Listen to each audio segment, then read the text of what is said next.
4 जनवरी 2022 सुबह 4 बजे मैं और मेरा भाई और उसके कुछ फ्रेंड्स हम लोग आगरा के लिए निकले।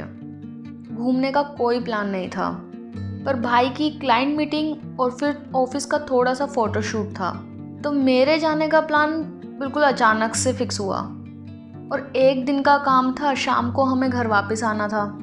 सुबह 4 बजे की कपकपाती ठंड में हमारा ट्रैवल काफ़ी मुश्किल था, पर गरम गरम चाय जो सफ़र को आसान और मज़ेदार बना रही थी। करीब 7:30 बजे हम लोग आगरा पहुंच चुके थे। हम सब लोगों ने होटल लिया, वहाँ फ्रेश हुए ताकि हमारा पूरा दिन इजीली हैंडल हो जाए। सुबह 9 बजे से सारे काम शुरू हो गए। क्लाइंट मीटिंग भी बहुत अच्छी थी और फ़ोटोशूट तो बहुत ज़्यादा अच्छा गया, काफ़ी मस्ती करी। पर इन सब के बीच एक बैड न्यूज़ जो घर से मुझे पता चली थी, पर कंडीशन ये थी कि भाई को भी कुछ नहीं बताना था, क्योंकि उसी को ड्राइव करनी थी, हम सबको वापस आना था और सारे काम वही देख रहा था। काम भी डिले होता जा रहा था, टाइम लग रहा था और बेचैनी भी बढ़ती जा रही थी। कुछ समझ नहीं आ रहा था ये क्या हो गया अचानक से और क्यों हो गया। पेपर वर्किंग की वजह से काम इतना ज़्यादा बढ़ता जा रहा था। जो हमें 5 बजे निकलना था, पर अब 8 बजे तक हम लोग वहीं आगरा में ही थे। फिर हम सबका प्लान डिनर का बना ताकि हम अब सारा काम यहीं ख़त्म करके फिर निकले। तो हम लोग को रात के 10:30 बज गए आगरा से निकलते निकलते। सोचा तो था कि हम लोग 10 या 11 बजे तक घर पहुंच जाएंगे, पर कंडीशन तो बद से बदतर होती जा रही थी। और इसी बीच एक चीज़ तो अच्छी थी कि भाई को घर के बारे में कुछ नहीं पता था, इसलिए वो फ्रीली अपना काम भी कर रहा था, ड्राइव भी कर रहा था, तो सब कुछ सॉर्ट था उसकी तरफ से। घर पहुंचते पहुंचते हमें 2:30 बज गए। बस इसी बीच हमें 2 जनों को ड्रॉप करना था, जो एक भाई का कलीग था और एक हमारी कॉमन फ्रेंड। तो यहाँ इस जगह हमने उस लड़के को उतार दिया। फिर यहाँ से हमारी एक कॉमन फ्रेंड थी जिसे हमें ड्रॉप उसके घर पर करना था, क्योंकि रात के 2:30 बज चुके थे, उसका भाई आ नहीं सकता था। तो इधर से हमने टर्न लेकर पहले उसे ड्रॉप करने के लिए सीधे उसके घर के लिए निकल गए। गाड़ी में अब हम 4 जने थे, बट एग्जैक्टली इस पॉइंट से हमें अपनी गाड़ी में एक और किसी और की प्रेजेंस महसूस होने लगी थी। 7 सीटर गाड़ी, सबसे पीछे भाई का फ्रेंड, मिडल में मैं और मेरी फ्रेंड, और भाई ड्राइव कर रहा था। भाई के साथ वाली सीट खाली थी जिस लड़के को हम पीछे उतार चुके थे। अचानक से महसूस हुआ कि मेरे आगे कोई बैठा हुआ है जो कभी भाई को और कभी मुझे देख रहा है। इतनी ही देर में भाई हमसे बोला कि मुझे डर लग रहा है, कुछ अजीब सा महसूस हो रहा है, जैसे हमारे साथ कोई हो। तो मुझे लगा कि वो डर ना जाए, तो इग्नोरेंस के लिए हम सब ने मजाक में ये बात टाल दी, पर वो ज़्यादा डर रहा था। लिटरली उसे पसीने आने लग गए थे। तो हम सबके माइंड में सिर्फ एक चीज़ आई, हनुमान चालीसा। हम लोग हनुमान चालीसा गाते हैं, जो डर है वो निकल जाएगा। हम लोगों ने फ़ोन में हनुमान चालीसा चला दी। हम लोग गा भी रहे थे, बट वो मुझे अभी भी दिखाई दे रहा था। भाई की इतनी हिम्मत नहीं थी कि वो अपने साइड में देख ले कि साइड में कुछ है, उसे महसूस हो रहा है पर वो देख नहीं पा रहा। बस हमें घर पहुंचना था। ये सड़क ऐसे लगने लगी थी कि कभी ख़त्म ही नहीं होगी, जैसे हम एक गुफा में घुसते जा रहे हैं। इस रोड पर हमारा रोज़ का आना जाना है, पर फिर भी आज ऐसा महसूस हो रहा था कि ये जगह हमने कभी देखी ही ना हो, और ये वक्त ख़त्म ही नहीं हो रहा था। चाहे गाड़ी की स्पीड कितनी भी तेज़ थी, पर ऐसा लग रहा था वो एक एक पल बहुत ज़्यादा डिफ़िकल्ट जा रहा था। बड़ी हिम्मत करके हम लोग अपनी फ्रेंड के घर तक पहुँचे। हम लोग गाड़ी से बाहर उतरे भी नहीं थे। उसके घर के बाहर जो कुत्ते थे, उसकी गली के कुत्ते, वो बहुत तेज़ तेज़ भौंकने लग गए, बस मानो जैसे हम कोई चोर हों। हम लोगों की इतनी हिम्मत नहीं थी कि हम गाड़ी से नीचे उतर जाएं। बाहर वो कुत्ते और अंदर ये पता नहीं कैसी सी आत्मा। और इतनी ही तेज आवाज़ सुनकर उसका भाई बाहर आया घर से। उसने उन कुत्तों को चुप कराने की कोशिश करी, पर वो चुप ही नहीं हो रहे थे। वो पता नहीं हमें देखकर इतनी तेज़ तेज़ भौंक रहे थे। तो उसने हमें घर के अंदर इनवाइट किया कि आप थोड़ी देर अंदर आ जाओ, ये लोग शांत हो जाएंगे।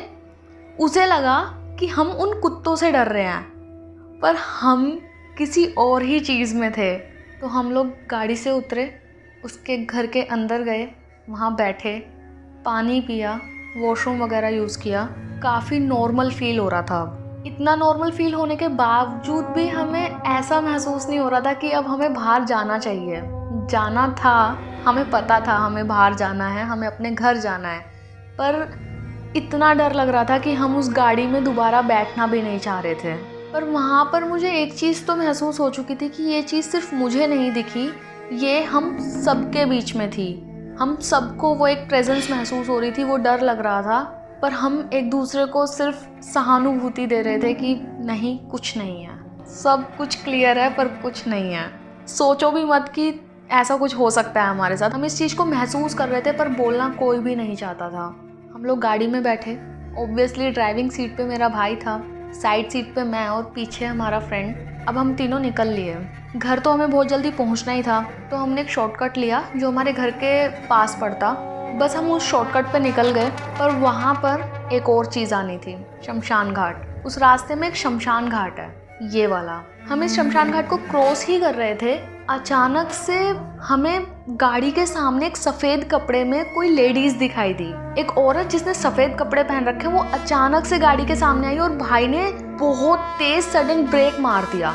उस ब्रेक की वजह से हमारी गाड़ी यहाँ जाके ठुक गई। सब कुछ ब्लैंक हो चुका था, हमें ये पता तक नहीं चला ये क्या हुआ है। उस गाड़ी की हालत देख के हम इतना डर गए, हम लोग बस गाड़ी से बाहर निकल गए और डर की वजह से हम सिर्फ भागने लगे। पता नहीं हमारे फ्रेंड के दिमाग में क्या आया, उसे लगा गाड़ी को खाली छोड़ना सेफ नहीं है, वो दोबारा पीछे भागा। हम लोग पीछे मुड़े तो वो सफ़ेद कपड़ों में औरत अब आदमी में बदल चुकी थी। उसने कैसे भी करके वो पेपर्स निकाले, जो भी हाथ लगा उसने बस वो खींचा डैशबोर्ड में से और हम भाग लिए। भागते वक्त मेरा पैर डिसबैलेंस हुआ, हाथ में लग चुकी थी जब गाड़ी ठुकी थी। चीखे जा रहे थे पर कुछ नहीं पता था कि क्या हो रहा है। ये रोड क्रॉस करनी थी भागते भागते, पर भागा भी नहीं जा रहा था। डर तो महसूस होना बंद हो गया था क्योंकि डर ही इतना ज़्यादा था। तो जब हम चिल्ला रहे थे तो कुछ लोगों ने हमारी आवाज़ सुनी, वो वहाँ पे गार्ड्स थे। ये रोड क्रॉस करते ही एक पॉलिटिशियन पार्टी का घर है, तो वहाँ पे हमेशा कुछ ना कुछ सिक्योरिटी रहती ही है। तो उन लोगों ने हमारी आवाज़ सुनी, हम लोग सिर्फ चिल्लाए जा रहे थे हेल्प हेल्प हेल्प। वो भाग कर आए, वो कॉर्नर ही था, तो उन्होंने हमें पकड़ा और देखा कि क्या हो गया अचानक से। हमारी कंडीशन ही नहीं थी कि हम बोल पाएँ कि हमारे साथ ये सब कुछ हो चुका है, बस चिल्लाते जा रहे थे। उन्होंने हमें शांत किया, बैठाया, वहाँ पे आग जल रही थी, चेयर्स लगी हुई थी, हम लोग वहाँ बैठे, उस गर्मी को महसूस कर रहे थे। उस आग से ज़्यादा गर्म हमारा शरीर हो रहा था। हम इतना ज़्यादा डर चुके थे, इतना ज़्यादा, पता नहीं कैसी फीलिंग थी वो, हम कुछ कह ही नहीं पा रहे थे। कम से कम 15 से 20 मिनट लग गए हमें नॉर्मल होने में। उन गार्ड में से एक अंकल थे जो वापस गए, उन्होंने हमारी गाड़ी देखी, ओपन थी, चाबी भी उसी में लगी हुई थी, वो गाड़ी लेकर आए। गाड़ी ज़्यादा डैमेज हो चुकी थी। उन लोगों ने हमसे घर का एड्रेस पूछा, फ़ोन नंबर पूछा, हम लोगों ने उन्हें बताया। घर पास में ही था, ज़्यादा दूर नहीं था यहाँ से। तब वहाँ से पापा को बुलाया, वो आए, हमें वहाँ से लेकर गए, हम लोग घर पर आए। घर आने के बाद समझ नहीं आ रहा था कि अब घर में क्या बोलना है, क्या बताना है, ये सब कैसे हो गया। पर होपफुली घर वालों ने भी कुछ नहीं पूछा हमसे, कुछ नहीं पूछा। उन्होंने हमारी कंडीशन देखी, हाथ छिला हुआ था, खून आ रहा था, भाई के भी काफ़ी चोट लगी थी। हम सब बहुत ज़्यादा डरे हुए थे। उन्होंने सोचा पता नहीं क्या हो गया ऐसा। फिर पेन किलर्स लेकर हम लोग सो गए थोड़ी देर। मुझे तो इतना डर था कि मैं उठी ही नहीं, पर भाई वो कहीं ना कहीं उसे इन चीज़ों में मजाक महसूस हो रहा था। पेन किलर्स लेने के बाद भी दर्द तो नहीं गया था, राइट हैंड में दर्द था, क्योंकि पिछले साल 2021 में मई के आसपास मेरा ये हाथ फ्रैक्चर हुआ था और अब इसमें दोबारा से फ्रैक्चर आ चुका है। पैर में मोच आ गई है, एक हाथ छिल चुका है, उसमें ब्लीडिंग बहुत ज़्यादा हो गई। तो डॉक्टर्स ने इतना सारा नुकसान बता दिया था हमें। शाम को 4 बजे हमारी वो कॉमन फ्रेंड हमारे घर पर आई, क्योंकि उसे भी पता चल चुका था कि कुछ गड़बड़ हो गई है। तब हम सब घर में एक ही रूम में सब बैठे हुए थे, फैमिली, हमारे फ्रेंड्स सब साथ में। तब ये बात बताई कि वहाँ पर ऐसा हुआ था, और घर वाले यकीन नहीं कर रहे थे कि हम ऐसा कह रहे हैं। उन्हें ये लग रहा था कि तुमने ड्रिंक तो नहीं कर रखी थी या तुम नींद में थे। उन्हें ये बिल्कुल यकीन नहीं हो रहा था कि कोई आत्मा या कोई ऐसी चीज़ हमारे पीछे पड़ गई। किसी का कहना था कि तुमने मीठा रखा हुआ था गाड़ी में, किसी का कहना था रात को परफ्यूम्स लगा के नहीं जाना चाहिए, रात को अकेले नहीं जाना चाहिए, गाड़ी में भगवान की मूर्ति नहीं थी। पर हनुमान चालीसा से भी कुछ नहीं हुआ था। वो भूत हमारे सामने बैठा हुआ था, वो हमें लगातार देखे भी जा रहा था। वो आत्मा कब आदमी में बदल गई कुछ नहीं समझ आया। और अभी भी हम आँख बंद करते हैं तो ऐसा महसूस होता है कि वो एक सपना था, और वो सपना नहीं हकीकत थी। हमारी ऐसी कहानी जो बहुत सारे लोग इग्नोर करते हैं। पर हाँ, एक बात है, जो वो जगह है जहाँ से हमें ये महसूस होने लगा था, ये पॉइंट जो है, यहाँ ये जो पार्क आपको दिख रहा है, इसके पीछे एक रेलवे ट्रैक है। तो हमने ऐसा सुना है कि कई साल पहले जब हम पैदा भी नहीं हुए थे, हमारे जो पेरेंट्स हैं वो भी छोटे छोटे थे, तो यहाँ पे एक ट्रेन एक्सीडेंट हुआ था जिसमें बहुत सारे लोगों की मौत हो गई थी। तो कहते हैं कि यहाँ पे कुछ है, यहाँ पे वो पैरानॉर्मल एक्टिविटीज़ भी लोगों ने देखी हैं, महसूस करी हैं। जो ये आपको स्कूल दिख रहा है, इसके पीछे वो जगह है जो क्लियरली दिखाई देती है, बट अभी हिम्मत नहीं है शूट करने की।